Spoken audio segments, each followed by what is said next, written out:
दोस्तों, मैं शिवम श्रीवास्तव बार फिर से आप लोगों का स्वागत करता हूं। आशा करता हूं आप लोग एकदम अच्छे होंगे और बहुत बेहतरीन तरीके से आप लोगों की तैयारी चल रही होगी। देखो, हाई स्कूल में ये होता है, एक मैं कह सकता हूं कि डर तो लगता है क्योंकि पहला ऐसा एग्ज़ाम्स होता है जब कैमरे की नज़र में देंगे, ठीक है। लेकिन डरने की कोई बात नहीं है, हर एग्ज़ाम्स अच्छा होता है अगर आपकी प्रिपरेशन अच्छा है, आपने प्री बोर्ड उस माहौल में दिया हुआ है या आपकी क्लास स्कूल के जो एग्ज़ामिनेशन होते हैं उस माहौल में होते हैं तो आपको डरने की ज़रूरत नहीं है। कोई नहीं दिक्कत होती है। जो सिलेबस बताया जा रहा है लगातार आप फॉलो करिए। 15 से 20 मिनट में आप लोगों का चैप्टर मैं खुद कंप्लीट करवा रहा हूं, तो इससे अच्छी बात आप लोगों के लिए और कुछ नहीं हो सकती।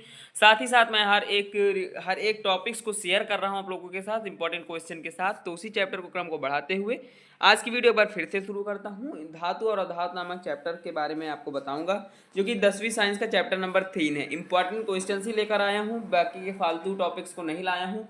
उन्हीं क्वेश्चन को पुटअप किया जो 1 से 2 बार पूछे गए हैं या प्लस में ज़्यादा बार पूछे गए हैं, ठीक है।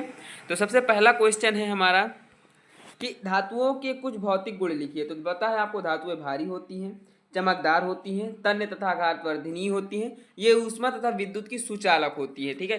कुचालक नहीं, सुचालक। धातुएं हमेशा विद्युत की सुचालक होती है, ठीक है। प्रश्न नंबर 2 होता है, एल्युमिनियम की किसी एक अयस्क का नाम सूत्र बताइए। तो एल्युमिनियम का एक अयस्क आपका बक्साइट है। बक्साइट का सूत्र क्या होता है? Al2O3.2H2O, ठीक है। आप लोग इसको देख लीजिएगा, मैंने इसलिए इसको सॉल्वेशन नहीं करवा रहा हूँ ताकि चीज़ें आसानी से जल्दी समझ में आए, ठीक है।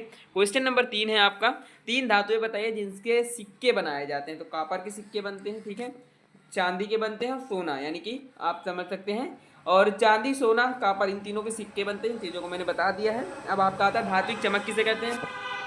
अपने शुद्ध रूप में धातु की सतह चमकदार होती है। धातु के इस गुणधर्म को धात्विक चमक कहते हैं। अब अगर धातु शुद्ध रूप है तो उसमें एक चमक होती है, आप शाइनिंग जिसे कहते हैं, उसे ही धात्विक चमक कहते हैं, ठीक है। भर्जन क्या है?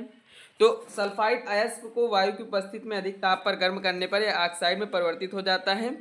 इस प्रक्रिया को भर्जन कहते हैं, ठीक है। भर्जन आप लोगों से पूछा जा सकता है। तो सिंपली है, सल्फाइड अयस्क हवा गर्म किया गया, हवा मिली, हवा मिलने के बाद उसमें क्या हुआ, ऑक्साइड में परिवर्तित होगा, इसी ऑक्साइड को भर्जन कहते हैं, ठीक है। ये चीज़ें आपको समझ में आ गई। अब क्वेश्चन नंबर 6 हमारा, ध्वानिक क्या है? ध्वानिक, तो देखो ध्वानिक जिसे हम सोनोरस भी कहते हैं। सोनोरस क्या है? ये जो धातु कठोर सतह से टकराने पर आवाज करती हुई उत्पन्न होती है उसे ध्वानिक कहते हैं, जिसे सोनरस कहा जाता है, ठीक है। सोमरस नहीं, सोनरस। तो ये चीज़ें समझ में आएंगी, मजे से पढ़िए, अच्छे रहे, ठीक है। विद्युत तार पर पीवीसी तथा रबड़ जैसी सामग्री की परत क्या होती है? तो विद्युत तार पर जो सुचालक धातु से बने होते हैं, जबकि पीवीसी अथवा रबड़ जैसी सामग्री विद्युत की कुचालक होती है, जिसके कारण विद्युत तार को छूने पर लगने वाले विद्युत आघात से बचा जा सकता है। और भी बहुत से रीजन आप लिख सकते हैं इसके साथ साथ, ठीक है। अब वो क्वेश्चन नंबर 8 है आपका, स्कूल की घंटी धातु की क्यों बनी होती है? तो धातुएं कठोर सतह से टकराकर आवाज उत्पन्न करती हैं, इसलिए स्कूल की घंटी धातु से बनाई जाती है ताकि आवाज दूर तक सुनाई दे। तो जी ये चीज़ें मैंने आपको बताई। स्कूल की घंटी धातु की क्यों बनी होती है? देखो, धातुएं क्या होती है, कठोर सतह से टकराकर आवाज़ उत्पन्न करती है। आपको पता है कि जब आवाज़ उत्पन्न होती है तो वो आवाज़ जो है गति करके बच्चों के कानों तक पहुंचती है। जब कानों तक पहुंचती है तो बच्चों को पता चलता है, मास्टर या टीचर या अध्यापक किसी को भी पता चलता है कि अब हमारे जाने का समय हो गया, अब कोई दूसरा टीचर आएगा या फिर स्कूल की छुट्टी हो गई। इसलिए वो धातु से बनाई जाती है ताकि आवाज़ दूर तक सुनाई दे, ठीक है। वही चीज़ें हैं, आप अपने लैंग्वेज में भी लिख सकते हैं, कोई दिक्कत नहीं है इस चीज़ को।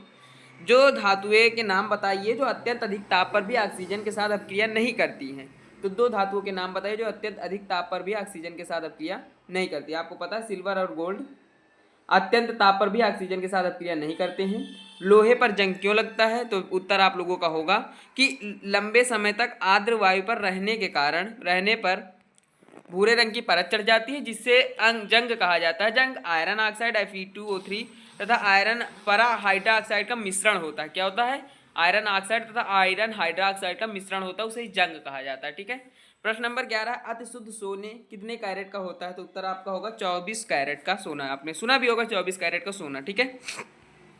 उन धातुओं का नाम बताइए जो ना तो शीतल जल के साथ और ना ही गर्म जल के साथ अपक्रिया करते हैं, परंतु भाप के साथ अपक्रिया कर ऑक्साइड व हाइड्रोजन प्रदान करते हैं। एल्युमिनियम आयरन तथा जिंक, ठीक है। एल्युमिनियम आयरन और जिंकों का। सोल्डर नामक मिश्र धातु के कौन से अवयव होते हैं? तो सोल्डर नामक मिश्र धातु में सीसा और टिन होता है। कौन होता है? सीसा और टिन, ठीक है। कई धातुओं के अयस्क ऑक्साइड क्यों होते हैं? तो उत्तर होगा ऑक्सीजन की अत्यधिक अपक्रियाशीलता एवं पृथ्वी पर इसके प्रचुर मात्रा में पाए जाने के कारण कई धातुओं के अयस्क ऑक्साइड होते हैं। क्वेश्चन नंबर 15 है आप लोगों का निम्न अयस्कों की सूत्र लिखिए। तो आपको पता है हेमेटाइट का सूत्र क्या होता है? हेमेटाइट का सूत्र होता है Fe2O3, Fe2O3, ठीक है जी। उसके बाद आपका आता है कॉपर पाइराइट। तो कॉपर पाइराइट का जो सूत्र होता है वो होता है CuFeSO2। तो क्वेश्चन नंबर 15 तक हमने आपको समझा दिया है। क्वेश्चन नंबर 16 आप लोगों का क्या कहता है बताऊं अगर मैं, तो अत्याधिक सक्रिय धातुओं का निष्कर्षण जो होता है किस विधि द्वारा किया जाता है? आपको पता होना चाहिए कि निष्कर्षण धातुओं का जो होता है वो किस विधियों का द्वारा होता है? अत्याधिक सक्रिय, जो ज्यादा सक्रिय है तो उनका धातु लवणों के विद्युत अपघटन द्वारा होता है, ठीक है। तांबे के शुद्धिकरण में प्रयुक्त विद्युत अपघट्य बताइए। तो तांबे के शुद्धिकरण में CuSO4 का विलयन डाला जाता है, तो उससे क्या होता है? वो अपघट्य है, विद्युत अपघट्य है, ठीक है। अब क्वेश्चन नंबर 18 हमारा, सबसे अधिक आघातवर्धनी धातुएं कौन सी हैं होती हैं? तो उत्तर होगा आपका सोना तथा चांदी सबसे आघातवर्धनी धातु होती है। आप इनको पीटते पीटते पीटते पीटते पीटते पीटते 1 किलोमीटर तक की लाइनें खींच सकते, टूटती नहीं है। अगर उस हिसाब से उसका आयतन है तो ज्यादा पतली होंगी, टूट जाएंगी। क्वेश्चन नंबर 19 है, ऐसी कौन सी धातुएं हैं जिन्हें हथेली पर रखने पर पिघलने लगती है? तो उत्तर होगा आपका गैल्मियम तथा तीजियम, क्योंकि इनका गलनांक बहुत कम होता है। क्वेश्चन नंबर 20 है कि मरकरी यानी कि जिसे हम हिंदी में पारद कहते हैं, एक अयस्क का नाम बताइए। तो सिनबार उसका एक अयस्क है। आप लोग अयस्कों को एक बार पढ़ लीजिएगा, क्योंकि कभी कभी पूछ लेता है। जितने भी आपके चैप्टर में उन्हीं अयस्कों को पढ़िएगा, बाहर से पढ़ने की कोई जरूरत नहीं है। केमिस्ट्री बहुत बड़ी है, पढ़ते पढ़ते थक जाएंगे, पर उतना उतना ही आपको पढ़ना है जितना चैप्टर में। मैं लास्ट में आकर कुछ बता दूंगा इंपॉर्टेंट चीज़ें, तो उसमें कुछ अयस्क भी 10 से 15 अयस्क यूज ऐड कर दूंगा, उसी से आ जाएगा, कोई दिक्कत ज़्यादा नहीं पड़ती है स्कूल में। अपरूपी अपरूपक क्या है? देखो अपरूपक जो है, अपर रूप जो है उसे एक ही तत्व के भिन्न भिन्न रूपों में जिनके गुणों में भिन्नता होती है उन्हें अपरूपक कहते हैं। तथा हीरा तथा ग्रेफाइट, अब हीरा भी एक ही चीज है, ग्रेफाइट भी एक ही चीज है, कार्बन के ही अपरूप रूप हैं, लेकिन ये हीरा कहाँ, कार्बन कहाँ, ठीक है। ये चीजें हैं, मूल्य आप समझ लीजिए। इंसान सभी होते हैं इन चीजों से, लेकिन सबका अपना अलग अलग गुण होता है, ठीक है। सबसे कठोर प्राकृतिक धातु कौन सा? तो सबसे कठोर हीरा होता है। धातुएं तनु अम्लों से क्रिया करके क्या बनाती हैं? तो धातुएं तनु अम्लों से क्रिया करके लवण तथा हाइड्रोजन बनाती हैं। धातु प्लस तनु अम्ल H2 बाहर हो गए, फिर जैसे Mg एल्युमिनियम हो गया, जिंक हो गया, फेरस हो गए, ये सब चीजें हैं, आप लोग देखते रहिएगा।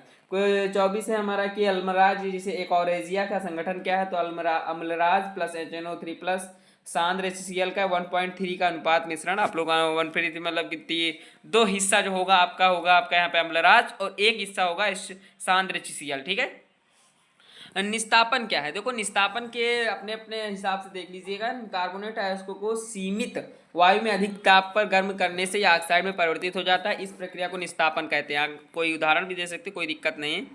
आयनिक यौगिक ठोस अवस्था में विद्युत का चालन नहीं करते हैं, क्यों? क्योंकि ठोस अवस्था में दृढ़ संरचना के कारण आयनों की गति संभव नहीं होती है और विद्युत का चालन नहीं होता है, ठीक है।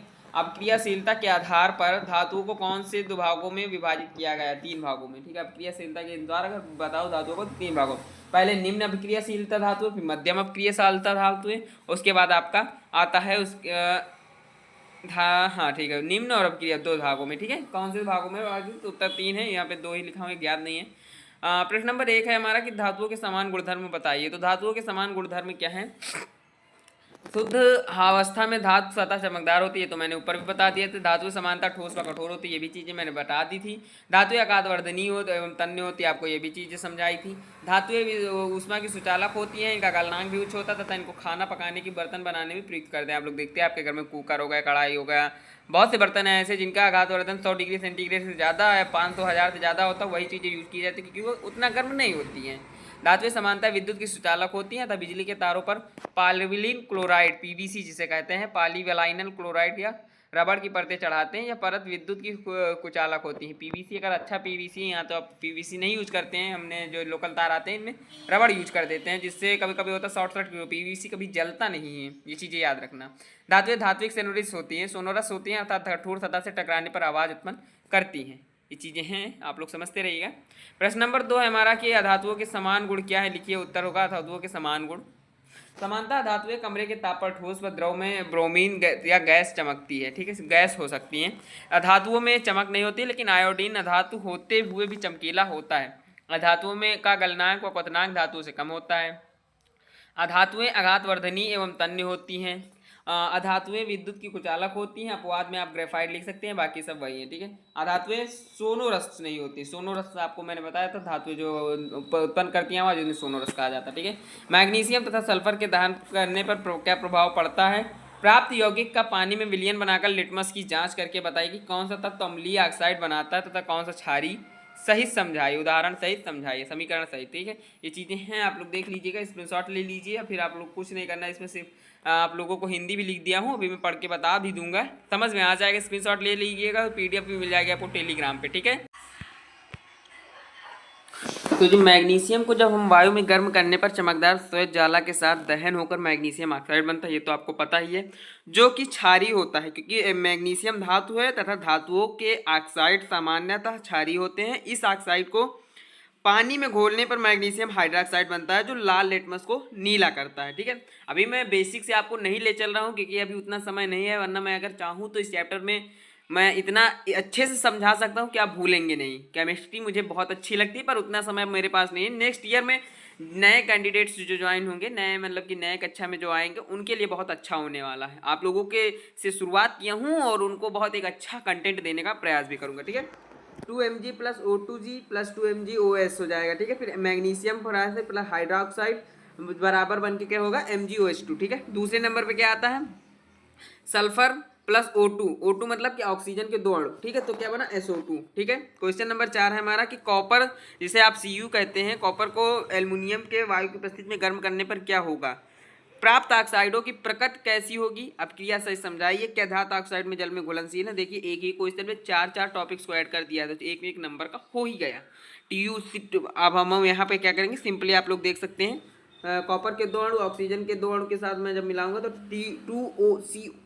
T2CuO बनेगा। ठीक है, उसके बाद इस प्रकार एल्यूमिनियम ऑक्साइड बनता है। फिर क्या होगा, 4Ai प्लस 3O2, अब एल्यूमिनियम ऑक्साइड यहाँ पे भी बनेगा, Al2O3 plus 6HCl plus is equal to 2AlCl3 plus 3H2O। ठीक है, यहाँ पे आप लोगों का पानी जो है, यानी कि जिसे हम H2O कहते हैं, वो बाहर हो गया, आपका सोडियम एल्यूमिनेट बन गया। ठीक है, उसके बाद भी आप लोगों की अब क्रियाएं हैं, ज़्यादा नहीं समय लूँगा क्योंकि मुझे पता है आप लोगों का समय बहुत कीमती है। ये सारी चीज़ें सिर्फ आपको पढ़नी है और जो पहले से क्रिया किए हुए हैं उनको समझ में आ भी रहा होगा। ठीक है, अब यहाँ पे क्वेश्चन है कि magnesium, aluminium, zinc, Pb, potassium, nitrogen, ferrous, copper, Argentina, जिसे आप लोग Ag कहते हैं, ठीक है, आदि धातुओं के ऑक्सीजन से क्रिया द्वारा तुलना करके इनकी क्रियाशीलता की व्याख्या कीजिए। तो सभी तत्वों के यहाँ पे देख सकते हैं, बारी बारी से सभी तत्वों को ऑक्सीजन के साथ किया गया, गर्म किया गया। अब यहाँ पे हिंदी में पढ़े देता हूँ, समझा देता हूँ। ऑक्सीजन के साथ सभी धातुओं की दर से क्रिया नहीं करती है। विभिन्न धातुएं ऑक्सीजन के साथ विभिन्न क्रियाशील दर्शाती हैं। पोटेशियम तथा सोडियम ऑक्सीजन के साथ तेजी से क्रिया करती हैं कि खुले में रखने पर आग पकड़ लेती है। समांतर ताप पर मैग्नीशियम, एल्युमिनियम, जिंक, लेड आदि धातुओं की सतह पर ऑक्साइड की पतली परत चढ़ जाती है। ऑक्साइड की यह परत धातुओं को पुनः ऑक्सीकरण से सुरक्षा देती है, प्रदान करती है। गर्म करने पर आयरन का दहन तो नहीं होता है, लेकिन जब बर्नर की ज्वाला में लौह चूल डालते हैं तब वह तेजी से जलने लगता है।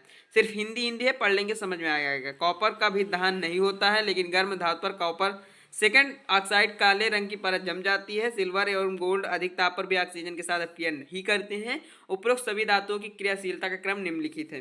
सबसे पहले आपका पोटेशियम आएगा, फिर नाइट्रोजन आएगा, फिर मैग्नीशियम आएगा, फिर एल्युमिनियम आएगा, जिंक आएगा, फेरस आएगा, Pb आएगा, कॉपर आएगा और Ag आएगा, यानी कि सिल्वर। ठीक है, प्रश्न नंबर 6 है हमारा कि धातुओं के जल के साथ अपक्रिया धातु की क्रियाशीलता पर निर्भर करती है। विभिन्न धातुओं के उदाहरण से इसकी व्याख्या कीजिए। आपसे पूछ सकता है, व्याख्या करिए कि कैसे एक जल जो है क्रियाशीलता को प्रदर्शित करती है। कुछ भी क्वेश्चन दे सकता है उसका मन, तो उसके लिए आपको प्रिपेयर होना, इसलिए मैंने इस क्वेश्चन को उठाया। बल्कि इस क्वेश्चन को मेरा उठाने का कोई उद्देश्य नहीं था, ना ही मन था, बट लास्ट में जब मैंने प्रीवियस ईयर क्वेश्चन देखे तो इससे यह क्वेश्चन तो नहीं, लेकिन एज इट इज मतलब कि बेसिक नीड वाला क्वेश्चन आया था। तो जल के साथ अपक्रिया करके धातुओं के धातु ऑक्साइड तथा H2 गैस बनाती हैं। कुछ धातु ऑक्साइड जल में विलय होकर धातु हाइड्रोक्साइड बनाते हैं, लेकिन सभी धातुएं जल के साथ अपक्रिया नहीं करती हैं। पोटेशियम तथा नाइट्रोजन जैसी धातुएं ठंडे जल के साथ तेजी से अपक्रिया करती हैं तथा यह अपक्रिया ऊष्माक्षेपी होती है, जिससे उत्पन्न H2 गैस तत्काल प्रज्वलित होती है। 2K plus 2HO2 plus 2KOH plus H2G, जिसे उसमें ऊर्जा है, आप लोग पढ़ लीजिएगा, ज़्यादा नहीं बताऊंगा, डिफरेंस हो जाएगा नहीं तो। एनोडीकरण क्या होता है, ये चीज़ें इंपॉर्टेंट, इसे बता देता हूँ। एनोडीकरण, तो एनोडीकरण होता है एल्युमिनियम पर मोटी ऑक्साइड की परत बनाने की प्रक्रिया को एनोडीकरण कहते हैं। वायु के संपर्क में आने पर एल्युमिनियम पर ऑक्साइड की एक पतली परत का निर्माण होता है। एल्युमिनियम ऑक्साइड की यह परत इसे संरक्षण से बचाती है। इस परत का मोटा करके इसे संरक्षण से अधिक सुरक्षित कर सकते हैं। एनोडीकरण के लिए एल्युमिनियम की एक साफ वस्तु को एनोड बनाकर तन सल्फ्यूरिक अम्ल के साथ इसका विद्युत अपघटन किया जाता है। एनोड पर उत्सर्जित ऑक्सीजन गैस एल्युमिनियम के साथ क्रिया करके ऑक्साइड की एक मोटी परत बना देती है। इस ऑक्साइड की परत को रंग कर इस जो ऑक्साइड की परत रंग कर एल्युमिनियम की आकर्षक वस्तुएं बनाई जा सकती हैं। इसे ही एनोडीकरण कहते हैं। आप लोग सिंपली ये भी लिख सकते हैं कि क्या होता है उसमें, एल्युमिनियम की मोटी परत को ऑक्साइड के ऑक्सीजन पे गर्म करते हैं। वायु के संपर्क में एल्युमिनियम की ऑक्साइड पे पतली परत का निर्माण होता है। इस पतली परत के निर्माण से विभिन्न प्रकार की एल्युमिनियम की वस्तुएं बनाई जा सकती हैं। इसे ही क्या कहते हैं, इसे एनोडीकरण कहते हैं। ठीक है। प्रश्न नंबर 8 है हमारा कि कैल्शियम तथा मैग्नीशियम धातु के जल के साथ अपक्रिया कराने पर ये तैरने क्यों लगते हैं। तो जल के साथ अपक्रिया कराने पर धातु हाइड्रोजन तथा धातु ऑक्साइड की उत्पन्न करती हैं। जल के साथ कैल्शियम की अपक्रिया थोड़ी धीमी होती है, आप देख सकते हैं। या उत्सर्जित ऊष्मा हाइड्रोजन से प्रज्वलित होने के लिए पर्याप्त नहीं होती, इसलिए अपक्रिया में उत्पन्न हाइड्रोजन गैस के बुलबुले कैल्शियम धातु की सतह पर चिपक जाते हैं, जिससे कैल्शियम तैरना प्रारंभ कर देता है। इस प्रकार मैग्नीशियम गर्म जल के साथ अपक्रिया करके मैग्नीशियम हाइड्रोक्साइड व हाइड्रोजन गैस उत्पन्न करता है। चूंकि हाइड्रोजन गैस के बुलबुले मैग्नीशियम धातु की सतह से चिपक जाते हैं, अतः यह भी तैरना प्रारंभ कर देता है। ओके।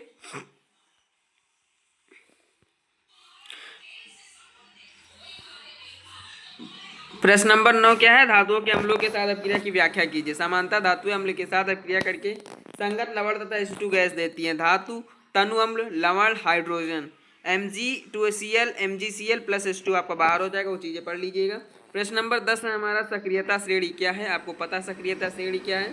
धातुओं के उनके वर्ध विलयन के अन्य धातु से अपक्रिया संभव है या नहीं। उत्तर सक्रियता श्रेणी। सक्रियता श्रेणी वह सूची है जिसमें धातुओं को उनकी क्रियाशीलता के अवरोही क्रम में व्यवस्थित किया जाता है। सक्रिय श्रेणियाँ निम्न प्रकार की होती है। आप लोग यहाँ पे पूरी सक्रियता श्रेणी देख सकते हैं।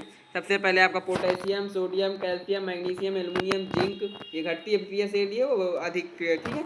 Iron, lead, hydrogen, copper, mercury, gold, सबसे कम अपक्रियाशील तत्व ये है, और सबसे अधिक अपक्रियाशील तत्व हमारा आप लोगों का पोटेशियम आ जाएगा। ठीक है।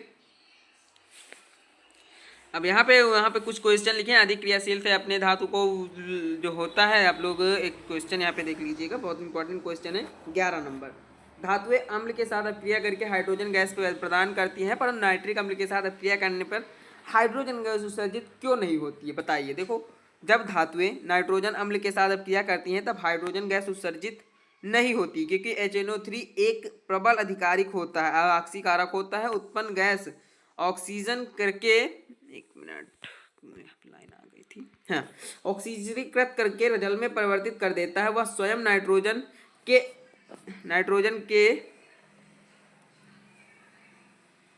नाइट्रोजन के किसी ऑक्साइड में अपचयित हो जाता है। जैसे आप लोग यहाँ पे उदाहरण देख सकते हैं, zinc plus 4NO3 plus ZNO3 आपका अलग हो गया, 2NO2 अलग हो गया और 2H2 अलग हो गया। देखो, पानी हमेशा अलग हो जाता है। पानी क्रिया करता है साथ में, लेकिन उससे क्या होता है, पानी की जो चीज़ें होती है वो अलग हो जाती है। यही क्रिया बताता भी है और यही असत्य भी है। जो चीज़ें साथ होती है वो अलग होती ही है।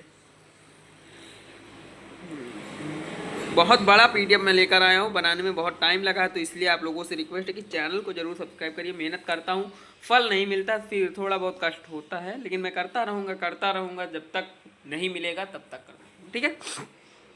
उससे आप लोग घबराइए नहीं, आप लोगों को सिलेबस तो कंप्लीट हो ही रहा है। कम से कम आपको एक नंबर 1 की PDFs मिल रहे हैं, जो कि आप लोगों को पूरे यूट्यूब चैनल पर कहीं प्रोवाइड नहीं। हाँ, ये है कि मेरी PDFs में थोड़ा सा क्वालिटी उस तरह की नहीं है कि चित्र वगैरह नहीं ऐड करता हूँ, क्योंकि अभी उतना प्रिपरेशन भी नहीं है और ना ही उतना मेरे पास इक्विपमेंट है, लेकिन जितना देता हूँ बढ़िया देता हूँ। क्या होगा जब सिल्वर नाइट्रेट के विलयन में कॉपर की एक पट्टी स्ट्रिप डाली जाती है। तो ये क्वेश्चन आप लोग कल देख लीजिएगा। सिंपल से आप लोग क्या है, आप देख सकते हैं, 2AgNO3 plus Cu is equal to CuNO3 plus 2Ag, ये होता है इसका सूत्र। आप लोग सूत्र देख लीजिएगा। जब हम कॉपर सल्फेट के विलयन में जिंक की पट्टी डालते हैं तो विलयन के कॉपर पृथक हो जाता है। कॉपर सल्फेट के विलयन का नीला रंग गायब होने लगता है तथा जिंक सल्फेट बनता है, क्योंकि जिंक कॉपर से अधिक क्रियाशील होता है। ठीक है।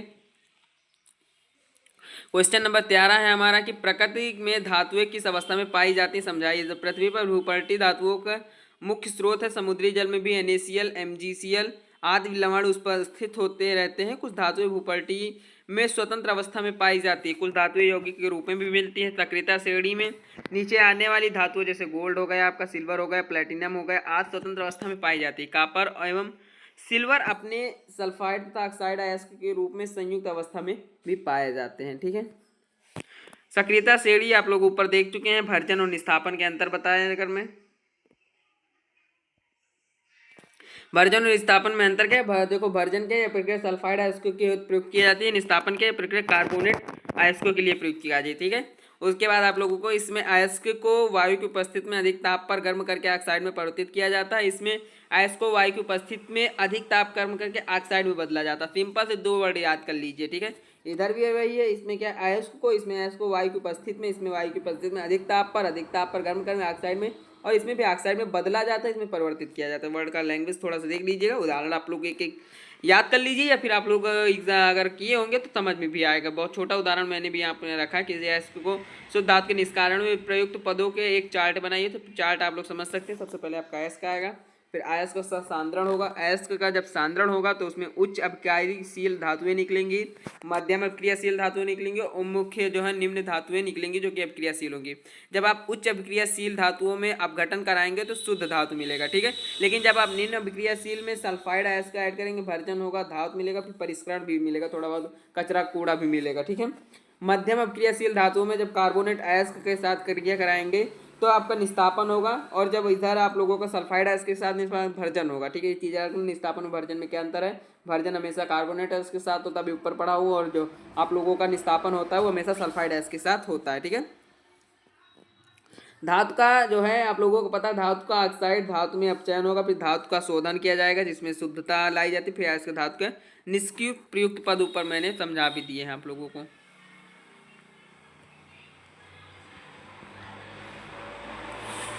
सोने की शुद्धता कैसे मापी जाती? शुद्ध सोने का आभूषण क्यों नहीं बनाए जाते?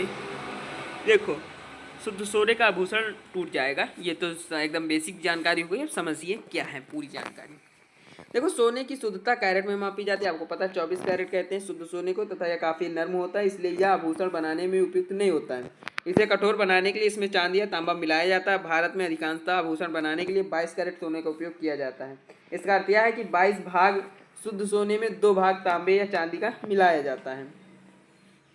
प्रश्न नंबर 17 है, खुली वायु में कुछ दिन रखने पर सिल्वर की वस्तुएं काली हो जाती हैं, क्यों? आर्द्र वायु में कापर की भूरे रंग की चमक धीरे धीरे खत्म क्यों हो जाती है? 2 टॉपिक्स हैं, दोनों को आप लोग बढ़िया से अभी मैं समझाऊंगा और फिर लिख कर भी आएंगे। देखो, जब खुली वायु में कुछ दिन छोड़ देने पर सिल्वर की वस्तुएं काली हो जाती हैं, क्योंकि वायु में उपस्थित सल्फर सिल्वर के साथ क्रिया करता है, जिससे सिल्वर पर सल्फाइड की परत बनती है। कॉपर वायु में उपस्थित आर्द्र कार्बन डाइऑक्साइड के साथ अपक्रिया करता है, जिससे हरे रंग के बेसिक कॉपर कार्बोनेट की परत इसकी सतह पर चढ़ने लगती है, जिससे इसकी सतह पर भूरे रंग की चमक धीरे धीरे खत्म हो जाती है। ठीक है। क्वेश्चन नंबर 18 है कि जिंक आयरन से अधिक विद्युत धनी है, इसका संचारण आयरन से अधिक तेजी से होना चाहिए, लेकिन ऐसा नहीं होता, जबकि इसे आयरन के रक्षण में हेतु प्रयुक्त करते हैं। क्यों? क्योंकि जिंक जब आर्द्र वायु के संपर्क में आता है तो इस पर एक क्षारीय जिंक कार्बोनेट जिसे ZnOH2 ZnCO3 की रच्छी परत बन जाती है। यह परत जिंक की पुनः अभिक्रिया से रक्षा करती है तथा जिंक के संचारण नहीं होता, अतः इसे लोहे को जंग लगने से बचाने में प्रयुक्त किया जाता है। ठीक है। क्वेश्चन नंबर 20 है हमारा, लोहे की शुद्ध अवस्था में उपयोग नहीं किया जाता है, क्यों? देखो, लोहे की कठोरता बढ़ाने के लिए किया जाता है। इससे स्टेनलेस स्टील किस प्रकार बनाया जाता है, कुछ टॉपिक्स हैं, आप लोग देखिएगा, समझाने का प्रयास रहेगा मेरा। देखो, लोहे को शुद्ध अवस्था में उपयोग नहीं किया जाता है क्योंकि शुद्ध लोहा अत्यंत नर्म होता है और नर्म करने पर यह तुरंतपूर्वक खिंच जाता है। लोहे की कठोरता बढ़ाने के लिए इसमें थोड़ा सा कार्बन मिलाते हैं, इससे लोहा कठोर एवं प्रबल हो जाता है। स्टेनलेस इस्पात बनाने के लिए लोहे के अधिक निकल व क्रोमियम मिलाया जाता है।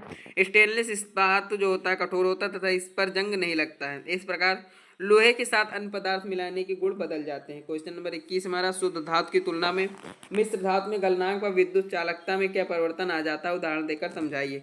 तो आप लोगों का उत्तर होगा, शुद्ध धातु के अपेक्षा अधिक मिश्र धातु की विद्युत चालकता तथा गलनांक कम होता है।